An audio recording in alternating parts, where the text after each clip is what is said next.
Olá, gente querida! Hoje é quarta-feira,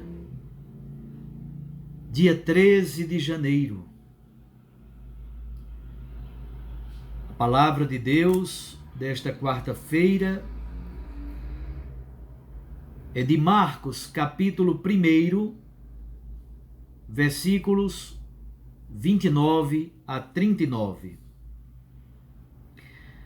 Naquele tempo, Jesus saiu da sinagoga e foi com Tiago e João para a casa de Simão e André. A sogra de Simão estava de cama com febre e eles logo contaram a Jesus. E ele se aproximou, segurou sua mão e ajudou-a a levantar-se. Então a febre desapareceu e ela começou a servi-los. À tarde, depois do pôr do sol, levaram a Jesus todos os doentes e os possuídos pelo demônio. A cidade inteira se reuniu em frente da casa. Jesus curou muitas pessoas de diversas doenças e expulsou muitos demônios, e não deixava que os demônios falassem, pois eles sabiam quem ele era. De madrugada, quando ainda estava escuro, Jesus se levantou e foi rezar no lugar deserto. Simão e seus companheiros foram à procura de Jesus. Quando o encontraram, disseram: "Todos estão te procurando." Jesus respondeu: "Vamos a outros lugares, às aldeias da redondeza. Devo pregar também ali, pois foi para isso que eu vim." E andava por toda a Galileia, pregando em suas sinagogas e expulsando os demônios. Palavra da salvação. Glória a vós, Senhor. Minhas irmãs e meus irmãos, nós estamos continuando a ler o Evangelho de Marcos. Já disse aqui no canal algumas vezes, a primeira parte do ministério público de Jesus é marcado por multidões, a fama de Jesus que se espalha, muitas curas, as multidões que acorrem de todos os lados para ouvi-lo e também para receberem as curas de Jesus. Só que gradativamente também começam a aparecer os conflitos, as resistências. E a primeira grande resistência ao reino de Deus, a primeira grande resistência ao ministério público de Jesus, provém da parte dos espíritos impuros, do demônio, das doenças, destas forças do mistério do mal. É interessante. Jesus, então, a primeira confrontação de Jesus, praticamente no Evangelho de Marcos, é com os demônios, com as doenças, com os espíritos impuros. É bem verdade que depois os próprios discípulos não compreendem nada, os seus familiares têm dificuldade, os próprios familiares acham que Jesus está louco, que perdeu o juízo. Começam também as autoridades judaicas a confrontarem Jesus, a se oporem à sua pregação e ao seu ministério. Então, por um lado, é uma fase de muitas curas, milagres, multidões, fama que se espalha por todo canto. Do outro lado, começam a aparecer as resistências. O texto de hoje tem 4 partes muito simples. A primeira, versículos 29 a 31.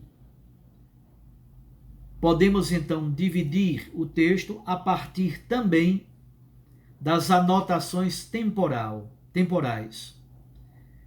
A primeira parte, Jesus saiu da sinagoga.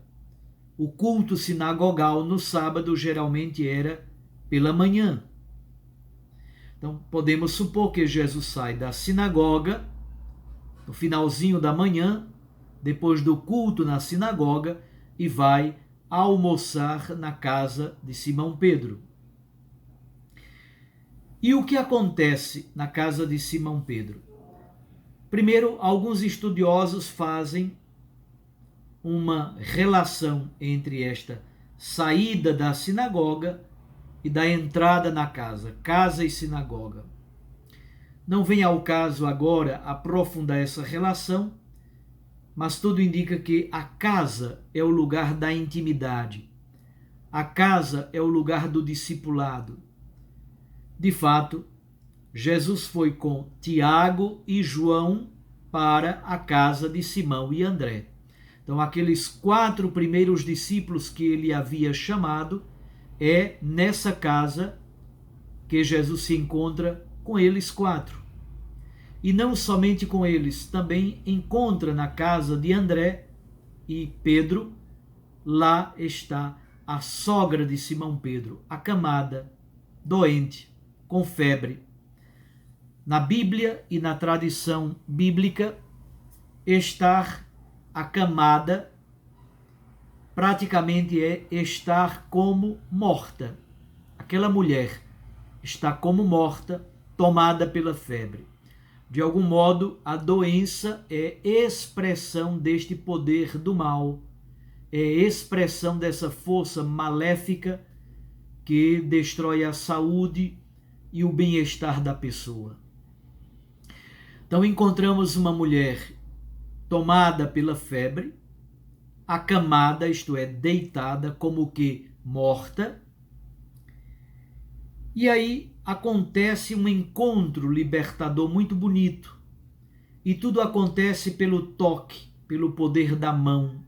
A mão na Bíblia tem esta simbologia. A mão é o poder criador e o poder salvífico e libertador de Deus. Jesus a segura pela mão e a faz levantar-se. Então, a mão que cria é também a mão que cura, é também a mão que refaz, é a mão que liberta. Não somente levantar-se é o verbo da ressurreição, é o verbo egeiro. Então, aquela mulher está deitada como que morta e agora, de algum modo, ela participa do poder libertador de Cristo, participa do poder de sua ressurreição. Egeiro, levantar-se para a vida. A febre a deixa e a última palavra é belíssima. E ela começou a servi-los. Aqui você pode simplesmente compreender como ela preparou a comida para Jesus e para os discípulos. Tudo bem, é possível. Mas aqui o verbo servir pode ter também essa conotação discipular. Isto é, a mulher tornou-se discípula. A mulher tornou-se seguidora de Jesus. A mulher passou a participar desse ambiente da comunidade dos discípulos e discípulas do Senhor. Nos versículos 32 a 34, aqui temos um sumário de milagres. A atividade taumatúrgica. Taumatúrgico significa a cura. Jesus que cura, Jesus que liberta das doenças, dos males, expulsa demônios. Jesus faz com que as pessoas se encontrem novamente com a bondosa ação salvífica de Deus. Então, muitas pessoas à tarde, já à tardinha, procuram Jesus, a cidade inteira para diante de Jesus.